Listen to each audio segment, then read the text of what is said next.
Now I want to bring onto the stage two of my best friends from Gearbox.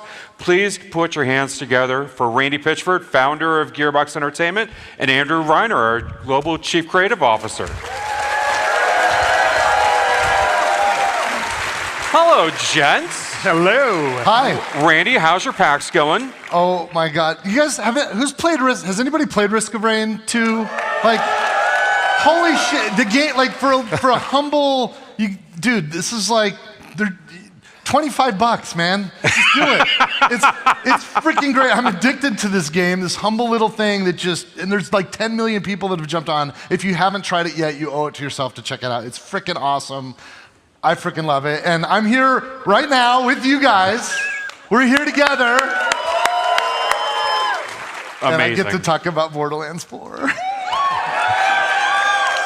Reiner, how's your PAX? I'm having an absolute blast. I love this show. PAX is one of the best shows. I've been going to video game shows since 1995. Holy shit. And PAX is one of the best in embracing the community and bringing gamers together. It's so much fun to just sit and talk games with all of you and seeing all the cosplay. Look at this front row. I'll let you guys get to it. Have a great conversation. All right. Holy shit. Yeah. Are we doing We this? have most of the Vault Hunters here. This is great. Yeah, holy shit. Look at Bad that. guys Oh my over God, here. you guys look amazing. This is trouble over here. I want some photos with you guys later. Is that cool? Awesome, awesome. Hell yeah, hell yeah. All right, should All we right, get to let's it? do it. Yeah. All right, cool. So just a little table setting here. We recently released the PlayStation State of Play Showcase. Deep dive, 20 minutes, giving you a primer of what the game is. Today we're going to go a little deeper into the game and kind of show you some of the things you've been asking questions about. I actually have community questions that I got online that we'll be asking as we go about this. But it's not just going to be Randy and me talking today.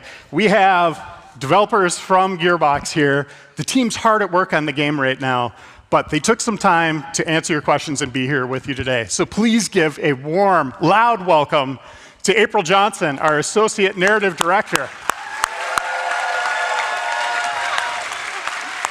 Nick Thurston, Lead Game Designer. And Grant Cow, Associate Creative Director.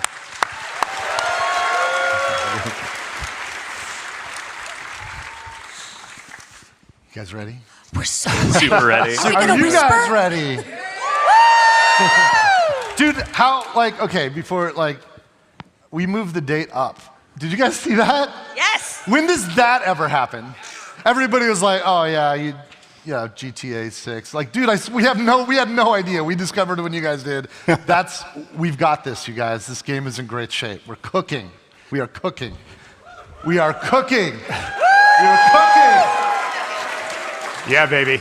All right, sorry, Reiner, go ahead. Well, I'm going to ask you a question first, Randy. Okay. So, yeah, stay on the edge of your seat here. This is an intense question. No, you've been involved with every Gearbox release so far. Yeah. That's every Borderlands game, of course. Brothers in Arms. Yeah. You even worked on Half-Life game, Duke Nukem.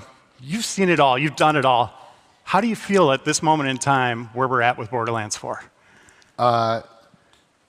It's pretty good. We're on offense, you guys. Look, sometimes we're white knuckling to the landing, you know? And look, we got a lot of work to do. We're working our asses off. But the momentum is insane. The velocity is insane. I don't think we've ever been in a better spot this far from launch as we are right now with Borderlands 4.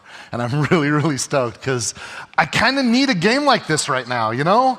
I kind of need this. So I'm stoked to play it. I just can't wait to get it done so we can all play together. You guys want to play together? Yeah.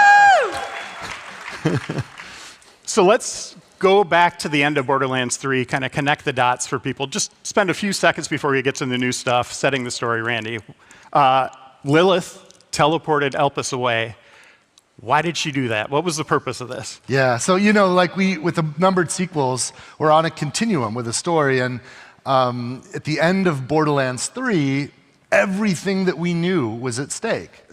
Pandora itself, the planet that everybody lived on, was a vault, and the moon of Elpis was the key. And if the key went into the vault, Lilith and all of her friends would die. So she effectively sacrificed herself to save everyone and bamfed Elpis away. But where did it go?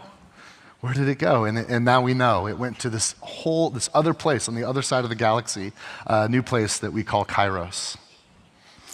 In April, this is a community question that I saw online. Where are the rest of the Crimson Raiders? So the rest of the Crimson Raiders, they just cannot give up on Lilith. There's always this hope for them. So they have split up trying to find her throughout the galaxy. So we haven't seen the end of them, but we're going to get to visit with some of them in Borderlands 4. And we know the Timekeeper is our big bad in Borderlands 4. Boy, howdy. And he rules Kairos with an iron fist, or a golden fist, but we don't know much about him, his motivations. Can you walk us through who the Timekeeper is? So the Timekeeper wants everything under control. He doesn't want anything to deviate from his vision of what Kairos needs to be.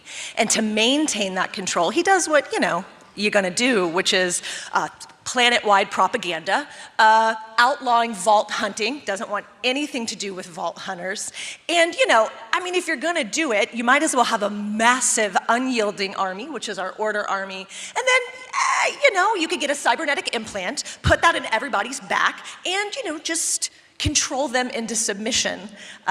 So yeah, he holds Kairos very tightly, and he is clever and he is calculating. But when Elpis comes in and is basically like knocking on the door of the Veil of Kairos, very rudely, rudely, we might see the Timekeeper struggling to maintain that control. And you get a couple of Vault Hunters involved. The dude's had it locked down for like thousands of years. Thousands. And suddenly, some punk-ass Vault Hunters show up and wreck his shit.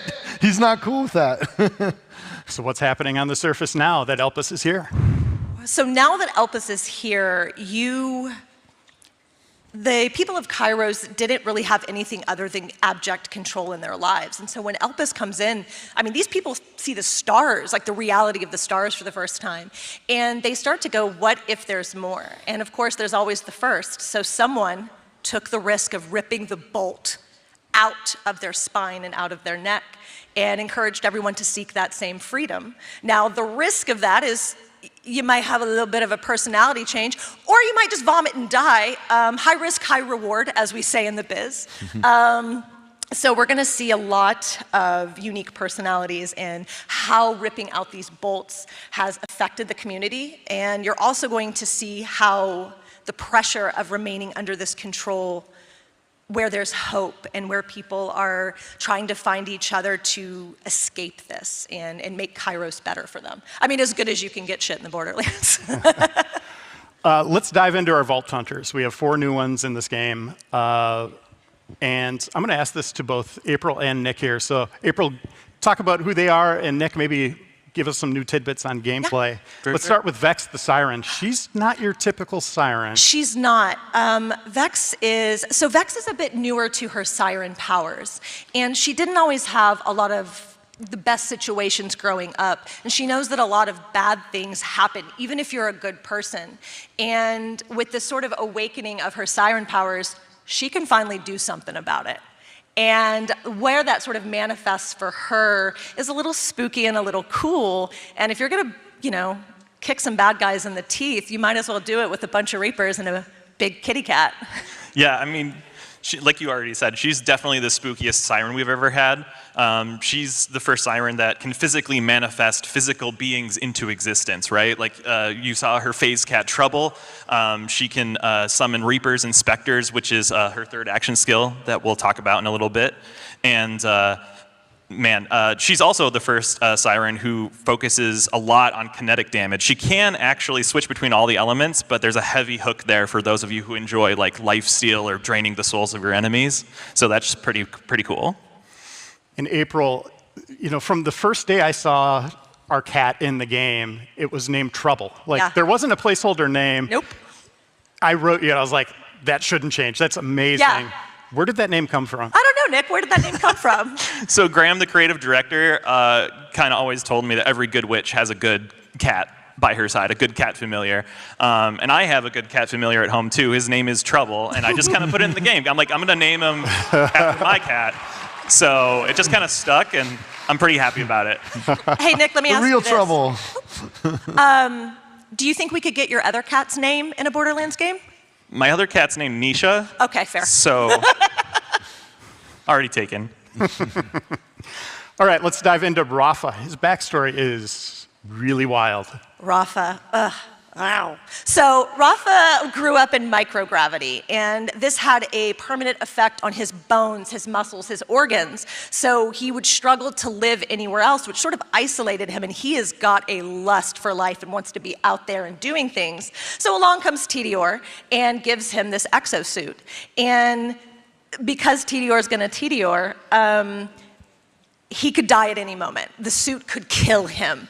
So ironically, the thing that gave him the ability to explore the universe and the world and like have this big life is also this thing that could kill him. But he just rolls with it. He lives every moment to the fullest, and he's playful and energetic and charming, and he's really kinetic as like a vault hunter. And that's really reflected in his dialogue. I mean, he's so charming that even the enemies have things to say about that.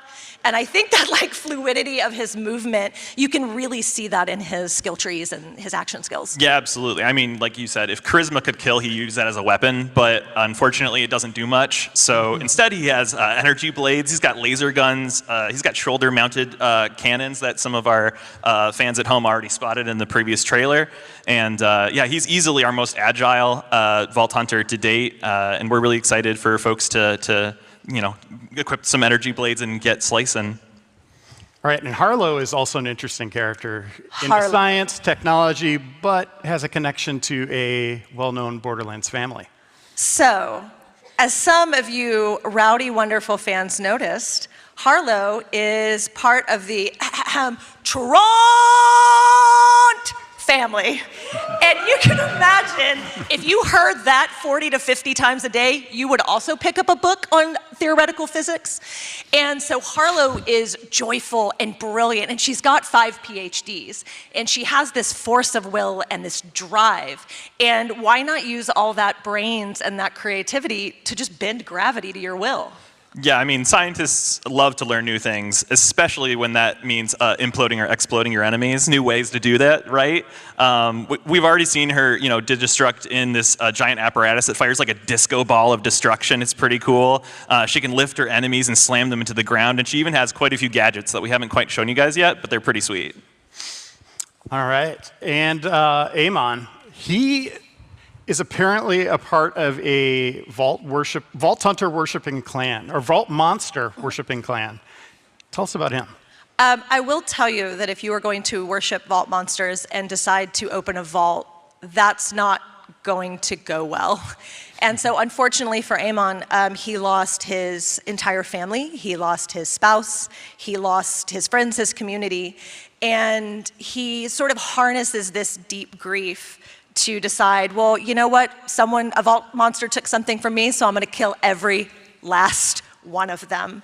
And he is a big, beefy daddy, but I will say there's also this really beautiful warrior poet side to him, and he wants to find community and connection, and he's just so single-mindedly focused on literally and figuratively forging his body into a weapon.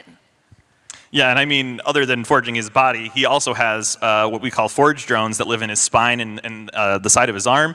He is literally able to psychically control them and manifest them into all kinds of weapons. I mean, he's got a sword, he's got an axe, he's got a hammer, he's got a shield, he's got a spear, he's got a whip. This is a long list. He's got everything that you might expect from a sci-fi Viking, because that's pretty, you know, it's pretty great. And Randy, let's focus on the planet Kairos a little bit. What can players expect as they're traversing this world? Oh yeah. Well, look, it's if you're like a human living on Earth and you want to like go someplace safe, Kairos sucks. Like you're fucking dead. Like everything will kill you out there. If you're a Vault Hunter, it's awesome because nobody gives a shit if you kill dudes and take their loot. It's also unbelievably amazing. There's incredible vistas and the highest of highs and the lowest of lows and a range of different atmospheres. Now, some parts are pretty locked down. You know, the Timekeeper did get a hold of this place, and he's got his tamed center of the planet where he commands and controls everything. But out in the wilds, it's nuts. And also, even in that area, it's not safe unless you are, on the side of the order. So for a Vault Hunter, it's just everything's possible. And this is the biggest, by far, universe that we've built, and it's seamless. There's no load times. Just you see something anywhere on the screen, a mile away, up in the sky, you will be able to get there. Yeah. Yeah. In Grant, we have dynamic weather systems. Walk us through what players can expect. Yeah, and Kairos, there will be a myriad of different storms, from rain to thunder to snow and dust. They won't have a direct impact on gameplay, like your damage is going to increase or decrease because you're in rain, but you will have vision obscurity, you will see some things harder and some things that are easier to see. So just be prepared and go out and kick some butt. And Kairos is huge. This is a fun place to explore. We're going to have story missions all over the place, but there's other things that you can do in the world. Grant, walk us through some of those as well. As players go through Kairos, they will have a myriad of things to kind of encounter, ranging from dynamic world bosses to NPCs that need help. All of these are just like loot chases, so anytime you do any of these, you'll be rewarded with good loot and like a loot chest and stuff. So be sure to stop and help the locals, be sure to kill the badasses that spawn, and try to fight the bosses that try to kill you. And Randy, in our State of Play showcase, vaults were mentioned. Plural, what does that mean? Plural is plural. Yes, there are vaults. Yes. you want me to give it all up right now? No. Yeah. One shoulder at a time, baby. I'm a former journalist. I got to do it. And as I just said, Kairos is huge. How are we getting around? Well, you can do what you used to do, run and walk, but there's a whole lot of new stuff. You could jump, of course, and you could double jump, and you could climb, and you could glide, and you could grapple. And one of the, we've had some big environments in the past, but we've always, when we've wanted to traverse longer distances, you've gone to a vehicle station and gotten in your truck or your car or whatever you're into. We kind of came up with this idea, like, what if I can just use Digistruct technology to bring my personal vehicle to me at any time, anywhere. And it's awesome. Like, I can just get on a bike and cook. And there's so many cool chassis and tons of customizations that you'll collect and loot. And it's freaking fun to just grab that. And if that's not cool enough for you, then you can grapple too and go, and that's fun. It's a lot of ways to get around. And I've spent a lot of time reading feedback from the State of Play. And one thing people are honing in on is the compass. And there's also, this legacy of a mini-map. Why do you think the compass is the way to go here for Borderlands 4? And you're looking at me like you're going to throw the hard shit at me. I'm giving you the hard one. Yeah. All right. Well, look. Here's the deal. You guys haven't played the game yet. Obviously, when we did Borderlands 1, we didn't have a mini-map, and we added it in Borderlands 2. And we noticed that there's some people online going like, wait, we haven't seen a mini-map in what you've shown so far. What's going on there? I'll tell you the deal, and I'll just be straight with you. We made a big frickin' world, and a lot of the things you do can be local space, but a lot of the things you do or want to do are out there. And a local space map is not a good way to navigate when you're thinking about objectives and opportunities, several at the same time that might be miles away. And a compass really helps us do that. The other thing that the team really wanted to commit to, these guys are awesome, and they want to push the boundaries of design and environment. Instead of just a single flat plane, they embraced a lot of verticality. You're going to have more verticality in Borderlands 4 than you've ever seen before in a Borderlands game, by far.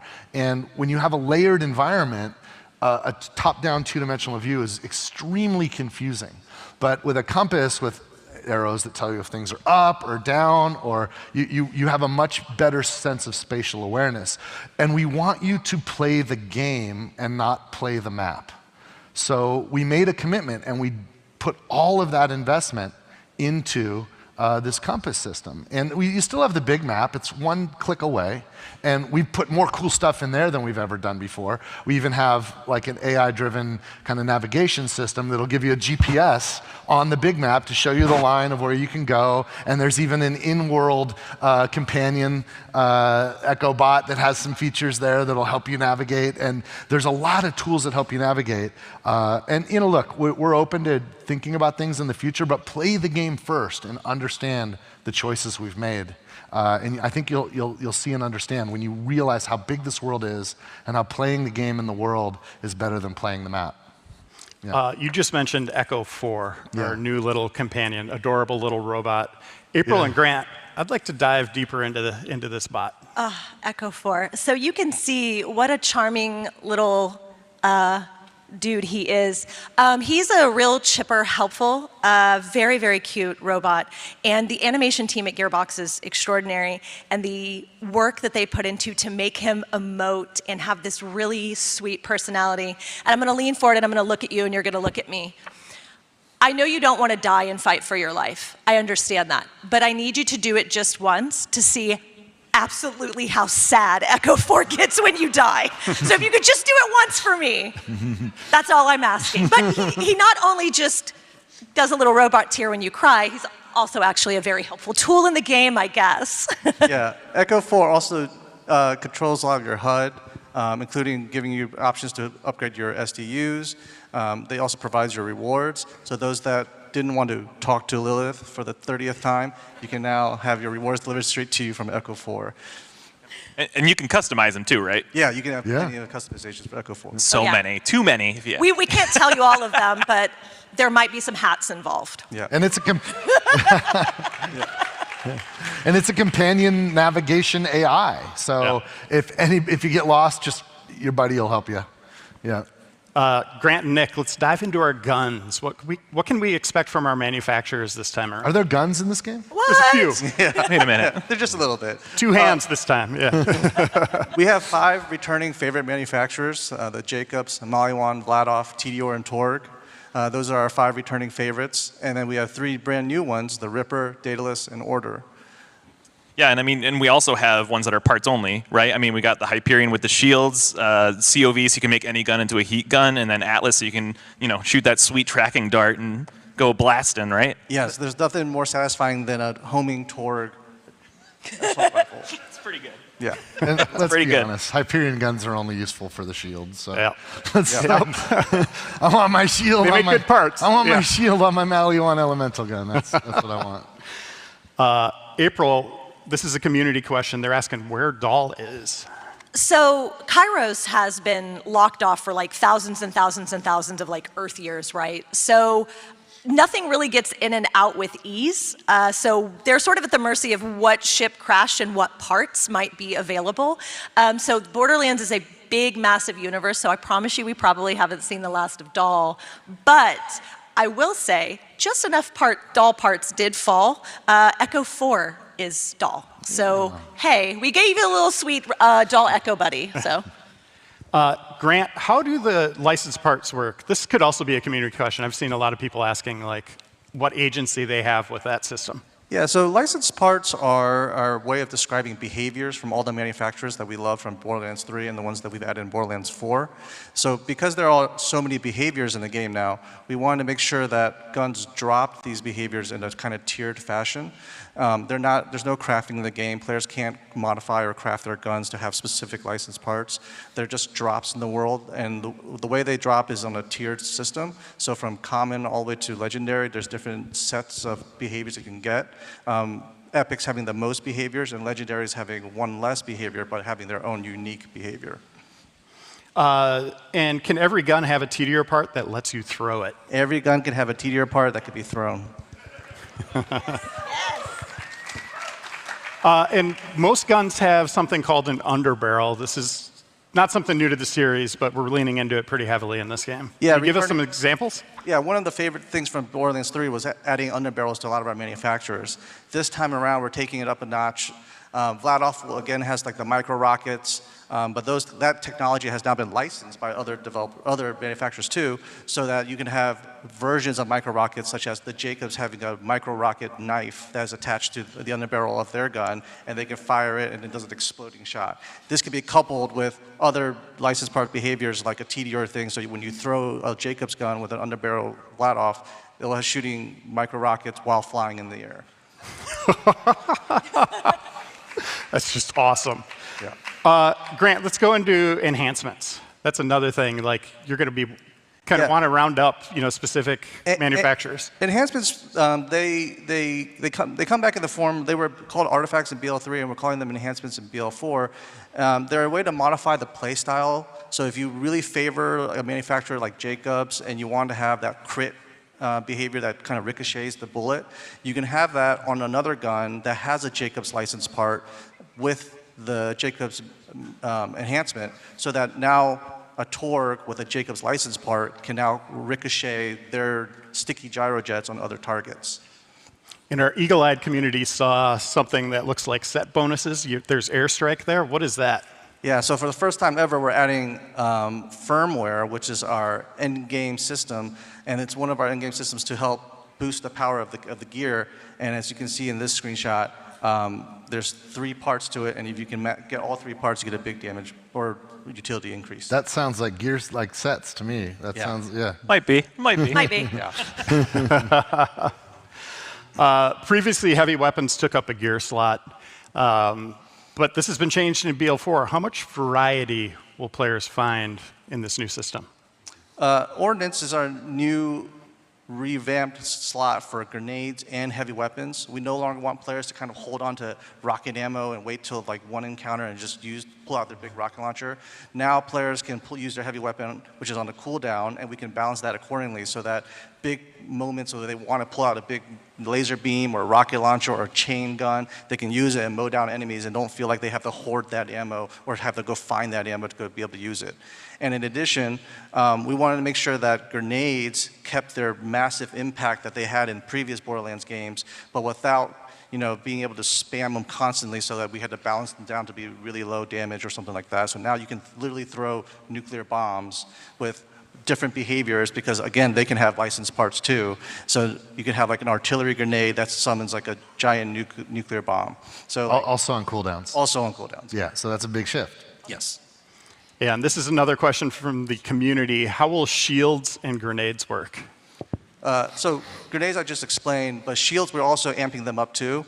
We're adding a new shield type called armor, and that's a more offensive-focused shield type. We wanted to promote that kind of offensive gameplay. So if you're running and gunning and jumping into combat, your armor shield has a chance of regenerating in combat, so that you can be more offensively focused.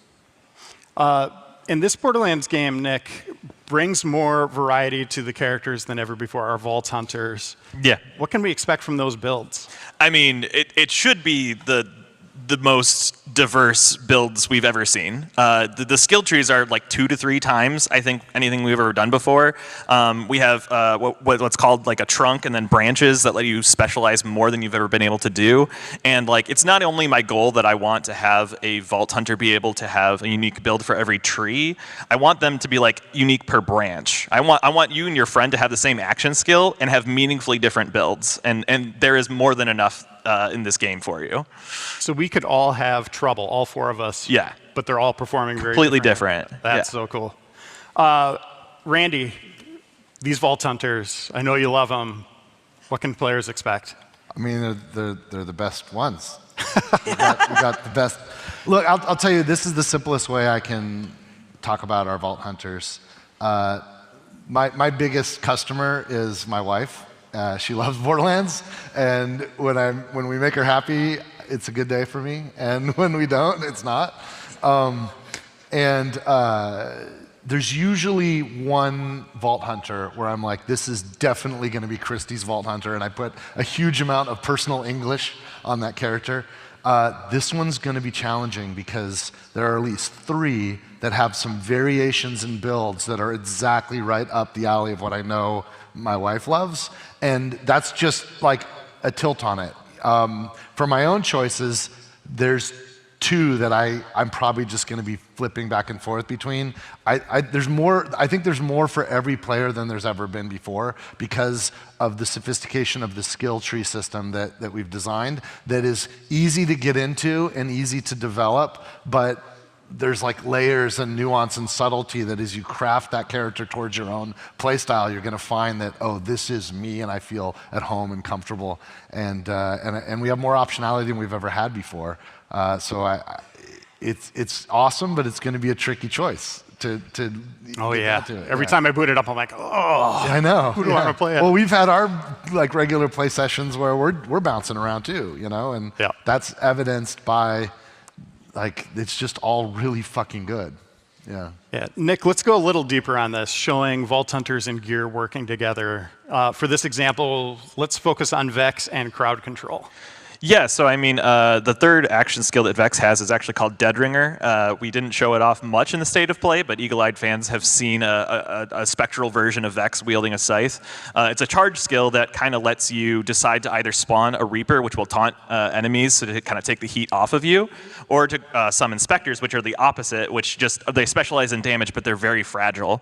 So because of the fact that Vex applies her elemental attunement to whatever she summons, you can do something like, have a Malawan gun that has fire and cryo. You can switch to cryo, make a Reaper, slow down the enemies all around you, so that way they're staying a safe distance, and then switch to fire and just spawn another 2 Spectres behind them that'll just light up the enemies. There's so much possibility with Vex and elemental gameplay.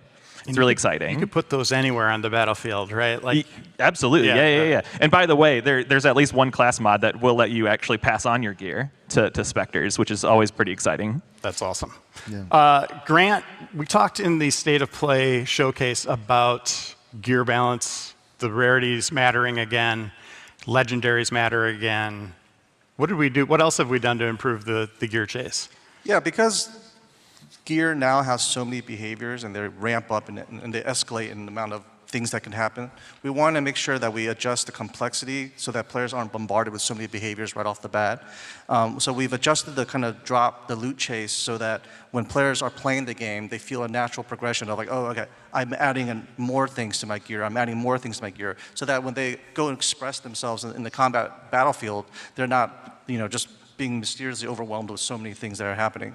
And because of that, legendaries now have legendary power. They feel super strong. They come at moments, rare moments that when you open like a red loot chest or you kill a super rare boss. And when you get that unique legendary behavior, you're going to be like, oh, okay, this really changes the way the game plays. So we're reducing the amount of legendaries, but you're going to feel every single legendary when it drops. Yeah, legendaries are legendary. Let's in spoil every one. sense. Let's spoil one. Let's give the community one of them. What can we expect?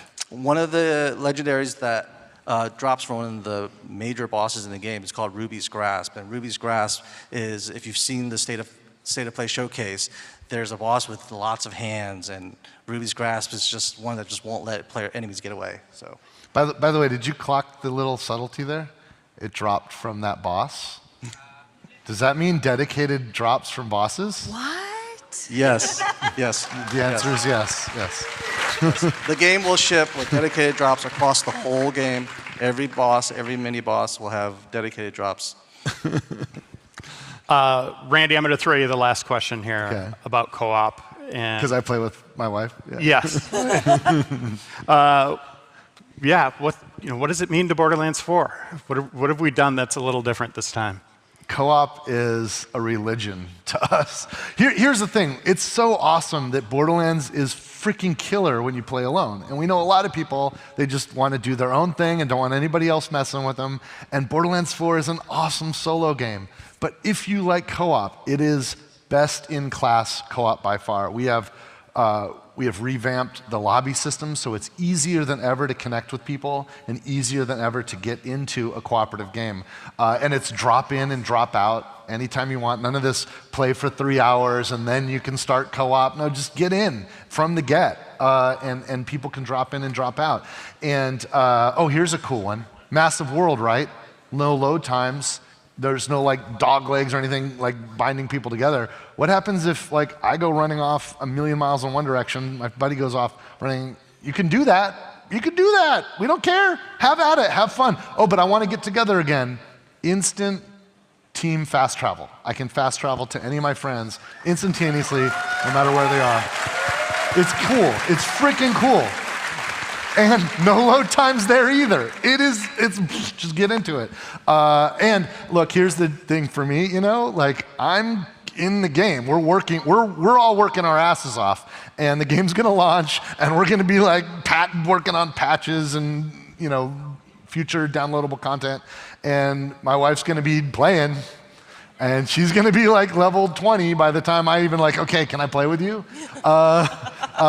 Dynamic level scaling, my level 1 chump can jump in her game, and the game will handle it. Even if I want to be on hard and she's, you know, on harder because she's a better gamer than me, it's cool. And also instant loot. So when the loot drops, there's loot for me and there's loot for her, and everybody's cool.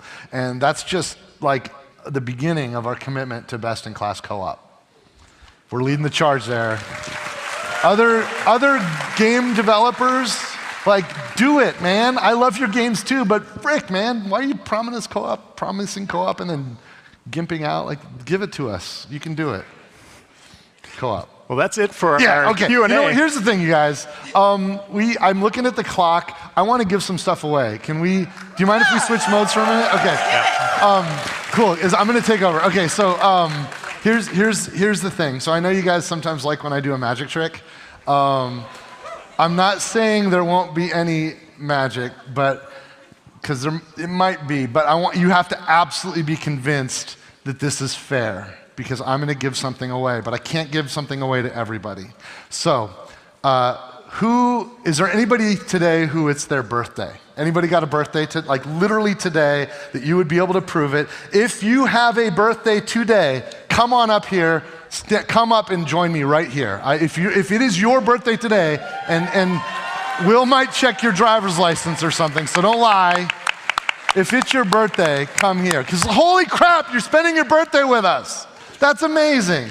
That's amazing. So let's get some birthday. There's some lines here on the floor right here. See these lines on the floor? Stand there. Face me though. Stand on the line.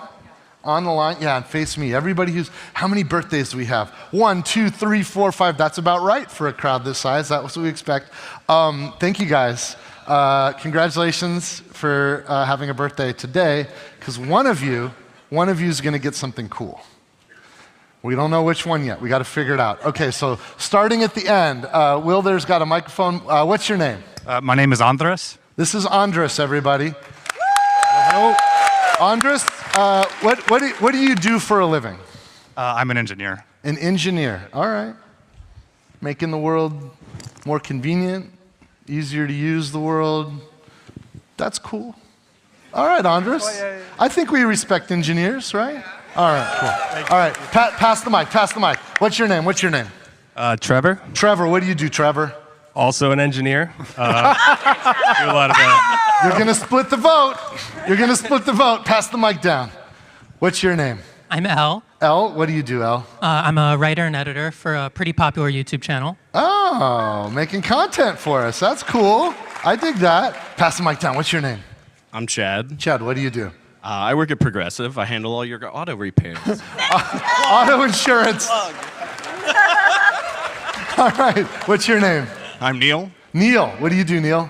I'm a technician and I help fix things, yeah. Fixes things technician. All right, one more. What's your name?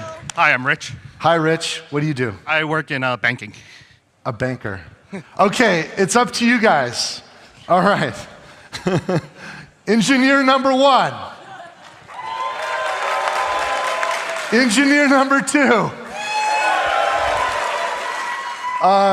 Streamer, creator, content person from YouTube, doing YouTube stuff. Okay. Insurance. Technician. And banker.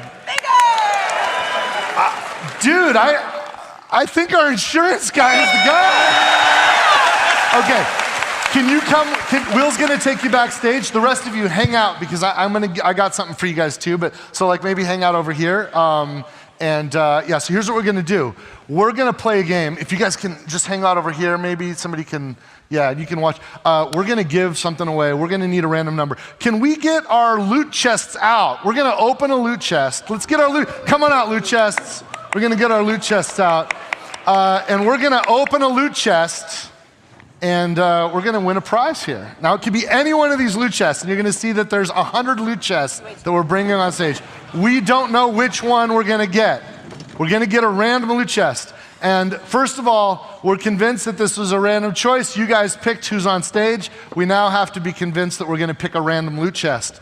So our friend who's gonna join me on stage is gonna open, well, we're gonna see what's in one of these loot chests. I'm gonna use you guys to help me figure out which one of these loot chests are gonna open. Okay, we're gonna do it again, and one of them is gonna start with a number.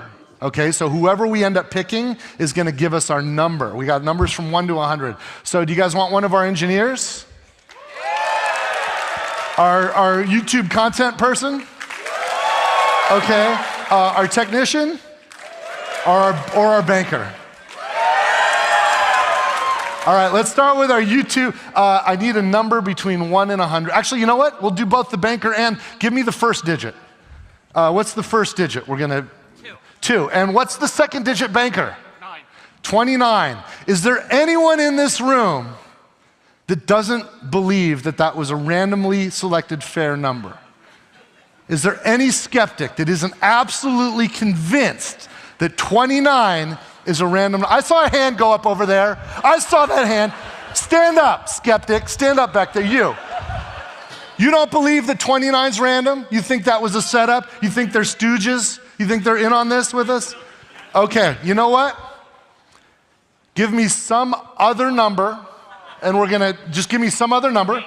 8. Should we, and who, there was another you. Are we gonna add 8 or subtract 8? I think you gotta put a 1 in front of that 8. Okay, 1 in front of the 8, now it's 18. And the other person, are we gonna add 18 or subtract 18? Subtract 18. What was the number we had over here? 29, and we're gonna subtract 18. That leaves us with 11. It's a really low number, but we got it up where it's right over here. Does anyone believe that number is not random? That number is freaking random. How random is that, okay? We're gonna go with 11. Where's our friend? Where's our friend? Who's our contestant? Bring him up, bring him up, bring him up. Bring him up. Yeah, don't run. Hi, you did it. You're about to win something. There is loot in every one of these chests. The audience has chosen for you. We're opening chest number 11. Okay? Before we change it, before we do it, are you confident that that's a random number, or would you like it to be made different somehow? No, it sounded random from back there. Okay, because it sounded random. We're all convinced, right? We're gonna go to number 11. Okay, are you ready? Let's see what you get. You guys are keeping this honest? We're gonna see what number 11 is. Let me see here. This is really cool. This is a Stay Cool custom shirt that has been customized by the artists of the Borderlands 4 team. It has been this is really cool. A custom shirt. Do we have it? Can we get it from backstage? We're gonna give him his gift. This is one of one. This is a really cool, look at, Stay Cool. Here, hold that up, show everybody. And all the art on there was drawn on, yes, that's awesome. Now I know what you're wondering. You're wondering what could I have won? What would all the other prizes be? Do you guys want to see what the other ones could have been? Go ahead, let's turn them all around. Let's turn them around. What could you have won?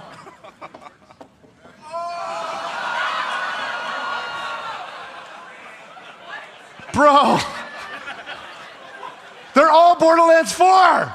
You could have won months early a copy of Borderlands 4. But this is better, right? This is better. Wait a minute, what's this? There's something on here. Here, can you hold this up? Hold this up. Can we get the lights out here? Can we get the flash? Yeah. Can you guys see that? There's something really faint on there. Let me see. I think these are UV light. Oh, look, that looks like some code. A shift code? Is that a shift code? Do you know what that means? Whatever that is for everyone in the room. And for you. And you wear this, anyone who can see that, and this glows bright as day outside when you're in the sunlight, because sun has UV. So take a picture of that, write it down. This is the best shift code we've ever given out, you guys. So everybody grab it. This is like 75 golden keys in every single game. This is, I think there's like 25, is it right? I think some more. Is there more? Yeah, 75 golden keys and diamond keys. There's like 25 diamond keys. This is insane, you guys. So everybody in the room gets the best and yes, so congratulations. Thank you. Happy birthday. Oh, and I got one more thing for you that we're gonna send you if you give us your and every one of you that has a birthday, we're gonna give you a collector's edition of Borderlands 4. When it comes out. Thank you. So please, Will, can you get all of their contact information? Get all of their happy birthday to you guys. Thanks a lot, cheers. Yes. And by the way, that was sort of a foreshadow. And thank you to our helpers here with the loot chests. This is a foreshadow of something we're gonna do it. We're gonna have a shirt or a hoodie or something that anyone can buy that'll show up on our store, and it'll have a shift code on it, so that everyone can kind of be like when I'm sharing the shift codes with people. You're walking down the street, somebody goes, "I know what that is," and they'll get the loot that you're gonna give them from your shirt. So, that'll be out later. So awesome, you guys. Now we do have some time left. And there's some. We did it. And there were some questions from the world. So we're gonna do the hard questions now. Noel. Where are the questions Waiting for those to come. Noel? They're coming. Here they come. Coming. Yay, there we are. Questions. And Noel. All right. Did any of you guys, there were some people pulling questions from the line out there. Some of you guys, okay. Hopefully we could get to them. Let's fly through these. Okay, we'll fly, speed round. Grant, are Invincibles coming back? Yes, to be announced in a later date. Ooh. Randy, we want to know more about the end game. Yes. We'll say more very soon. Listen, we're going to talk more about Endgame soon, but and in fact, some of us are going on a press tour, and we're going to be showing some of that stuff. And we have an event coming up in June that we're affectionately calling our BFF event, and we're going to be kind of getting into some of that too. So, and we'll broadcast it, but there's also going to be people live, and some of your favorite streamers will be streaming from the event, so that'll be good. And that's coming up in June. Grant, do overworld enemies respawn without save quitting? Yes, overworld enemies do respawn, just like in previous games. It's on a timer. There will be a machine to respawn bosses and mini-bosses, though, based off of how fast the player kills them. Yeah, there's like a literal machine you could use to just make the boss reset so that you can grind them again if you want to get that dedicated loot drop. Nick, will Badass Guardian rank make a return? Yeah, there is an endgame specialization system that it's going to be very similar to the Badass system in the past games, but it's actually going to have meaningful choices. It won't just be like put points into this, that, and the other thing to get like a flat bonus. There will actually be behaviors, and you will have to make some hard choices. But we'll talk about that a little bit more later. Turns out we're talking about a lot of endgame. Randy, I got a tough one for you here. Oh, you got a spicy one for me? I don't know the answer. I don't know. Why is it always me that has to do the spicy ones? All right.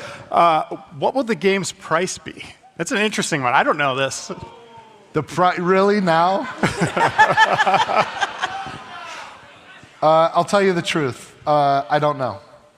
And that is the truth. I'll hit it. I'll hit it straight on. And it's an interesting time, right? We've got on one level, we've got a competitive marketplace where people where the people that make those choices want to sell as many units as possible, and they want to be careful about people that are price sensitive.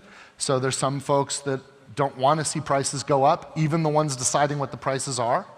There's other folks accepting the reality that game budgets are increasing, and there's tariffs for the retail packaging, and like, it's getting gnarly out there, you guys. Borderlands 4 has more than twice the development budget than Borderlands 3. More than twice. The truth is, I don't know what the price is going to be. I do know that we will be opening pre-orders soon, TM, and that will be when the price is set. I think that Borderlands 4, here's the philosophy we have. Whatever the price is, we're entertainers. Yes, we want to get more resources so we can make bigger and better games. There's a reason why Borderlands 4 is so awesome. It's because you guys showed up and supported Borderlands 3. And we had the budget, so we could more than double the budget and feel confident in that. And that's awesome. When the revenue comes in, we could spend it to make bigger games and better games. As artists, we want everybody to have it. You know, we want to make it as easy as possible for everybody to enjoy what we're creating. So it's a weird thing, but the fundamental philosophy is we want people to buy it so we have the resources to make more, but we want everyone who buys and plays a Gearbox game to feel certain that they got the better end of the bargain. Whatever the price is, that they got the best value. And that's the philosophy that we live by. And so we're going to have a price set soon, and it might be the new price that like Nintendo and Microsoft have led with. It might be that we stay back. It's going to be the people at the publishing house that decide that. And if it is cheaper, then maybe we'll sell you that mini map that you guys want, but we'll develop later. How bad do you want that? $10? I don't know. I'm just kidding. Or am I? I'm just kidding. Or am I? I'm just kidding. Or am I? I don't know. We'll know soon. Yeah. I think it's going to be fine, whatever it ends up being. I think it's going to be amazing, whatever it is. Borderlands is fucking amazing, and it's worth it. It's worth it. Yeah. We haven't got kicked off stage yet. I'm just going to keep going until they Yeah, we can go until you guys leave or they kick us out. There's nobody on after us, so, Yeah. April, what is Ordinite used for? Ordinite. Yeah, what is Ordinite? Ordinite is sort of like the sister element to Iridium. And so it has an opposite effect. Ordinite is used for a lot of different things in the game that we don't want to quite talk about yet, but I will tell you this, it is not a currency. So it is not a currency, I promise. Yeah. But it will explode shit in some One of ways. the goals when we were in the room, and I think I'm the one that actually named it, because I'm like, how cute is that? The Ordinite. The idea is that the Borderlands universe is much bigger than anyone thought. It's bigger than just the Iridians, and Ordinite is a part of that new larger puzzle that you didn't even know you were looking at. And we're excited to start peeling back those layers for everyone. Yeah. Nick, what will split screen look like, and how does it work? Yeah, I mean, it's split screen. It's Is it hot dog or hamburger? What did you say? Hot dog, hamburger? Hot dog or hamburger style? It's the That's the That's horizontal for the uninitiated. It's horizontal. But couch co-op out of the gate, or remote co-op, or couch plus remote. Like however you want to do it. Who does that anymore? We do that, MFers. We do that. And Grant, what will the rarity levels be? Ooh, rarity levels will go from common to legendary. Thanks, Grant. There's your there's your gray.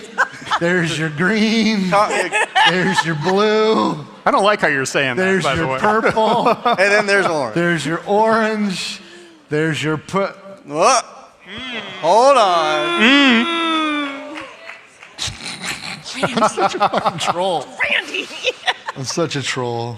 Last one I'll ask here. After collecting vault key fragments, can you repeat the same vault over and over again? Yes, you can. Rerun your vaults. Yes, rerun your vaults. Awesome. There's spectacular loot hidden behind. You do have to start the entire game over. No, I'm kidding. I'm kidding. That's it for us. Woo, you got through the questions. I did. I did. We got through it all, but yeah. Oh, you were standing there? I'm like, come on, we got to wrap it up. Let's go. All right. Let's give a round of applause to everybody. Thank you, everybody. Thank you so much. I really appreciate it. Cheers, you guys. All right, you all. Thank you. So, as Randy mentioned, we are hitting the road. Like, literally, Pitchford and Reiner and I are leaving this afternoon, going around the world on a trip. But we're coming to a place near you. In June, on June 21st, we've got the Borderlands Fan Fest event, and that's... Hi. Okay. We've got the Borderlands Fan Fest event on June 21st. We're going to be going to Billy World, and that'll be coming up in July. In August, we're going to be at Gamescom. We're also going to be at PAX West if you're in Seattle. And in October, we're going to be heading to PAX Australia. So I'm looking forward to that. But if you're here, where you're going is up to the Q Hall to get that poster signed. We're going to be hanging out up there doing autographs. So please come say hi to us, and we'd love to say hi to you. And we're going to do one more run of a trailer. All right, thanks you all. Let's hit the trailer.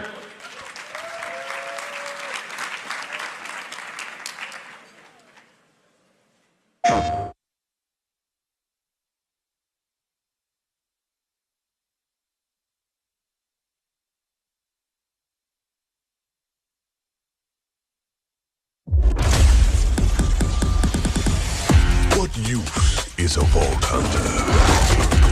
What use is a killer? Of brutes. A rule-breaking, loot-taking, running and gunning natural disaster. You are, in a word, mayhem. I take that personally.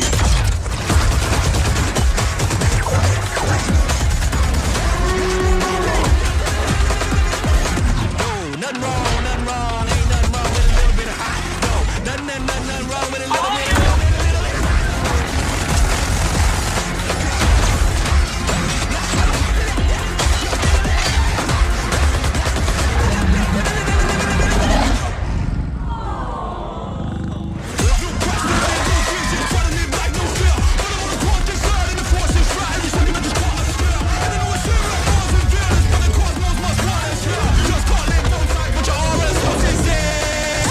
Be advised, a citywide curfew has been enacted.